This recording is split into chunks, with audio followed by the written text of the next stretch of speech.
மூலக்கூறுகளை பயன்படுத்தி 6 H2O மூலக்கூறுகளை பயன்படுத்தி ஒரு சூரிய ஒளியை ஒரு ஒளிச்சக்தியாக பயன்படுத்தி எப்படி ரசாயன சக்தியாக மாற்றப்படுது. ஒரு குளுக்கோஸும் 6 மூலக்கூறுகள் ஆக்சிஜனும் உருவாக்கப்படுற சேர்ந்தது ஒளித்தொகுப்பு.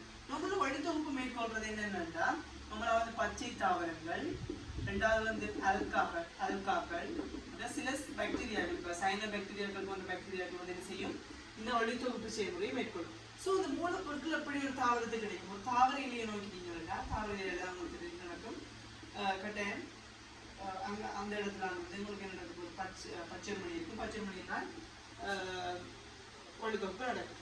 ஸோ உங்களுக்கு தெரியணும் இந்த CO2 எப்படி பழியிலிருந்து CO2 இந்த மூலக்கூறுகள் CO2 மூலக்கூறுகளை இது உறிஞ்சும். H2O அப்படி நீர் மூலக்கூறுகளை வேர்மையினூடாக என்ன செய்யும், இந்த மூலக்கூறுகள் கடத்தப்பட்டு இலைக்கு போகும். ஸோ மூலப்பொருட்கள் வந்துச்சு. ஒரு சூரிய ஒளி இருக்கிற நேரத்தில் வந்து ஒளியை பயன்படுத்தி இந்த குளுக்கோஸையும் ஆக்சிஜனையும் விளைபொருளாக தரும்.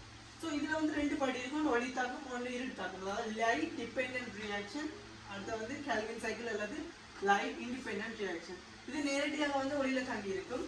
அதாவது தைலோகிட் மீன் செல்லில் நடக்கும். தைலோகிட் மீன் செல்லில் நடக்க மாட்டா. தைலோகிட் மீன் செல்லில் வந்து என்ன நடக்கும், தைலோகிட் மீன் செல்லில் வந்து குளோரோஃபில் போன்ற பொருட்கள் இருக்கும். ஸோ என்ன நடக்கும், அவை வந்து சூரிய ஒளியை கத்துறிஞ்சிக்கும்.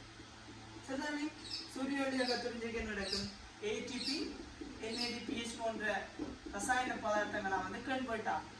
இந்த கன்வெர்ட் ஆகிற செயல்முறையில் வந்து என்ன நடக்க மாட்டா, H2O என்ன நடக்கும், நீர் வந்து ஒளிப்பிரிகை அடைஞ்சு நடக்கும்னா ஆக்சிஜன் மூலக்கூறுகளை ஒரு விளைபொருளாக தரும். ரைட்டானே. கேல்வின் சைக்கிள் என்ன நடக்கும்னா இங்கு உருவாக்கப்பட்ட ATP மற்றும் NADPH பயன்படுத்தி இவை என்ன உருவாக்கும், குளுக்கோஸை உருவாக்கும். இச்செயல்முறைகள் தான் சொல்றது. இந்த 2 செயல்முறையும் சேர்ந்துதான் இந்த ஒளித்தொகுப்பு நடக்கும். இங்க என்ன சக்தி உருவாக்கப்படும் என்றால் ரசாயன சக்தி, அதாவது ஒளி சக்தியை பயன்படுத்தி ரசாயன சக்தி உருவாக்க செயல்முறைக்கு தான் ஒளித்தொகுப்பு.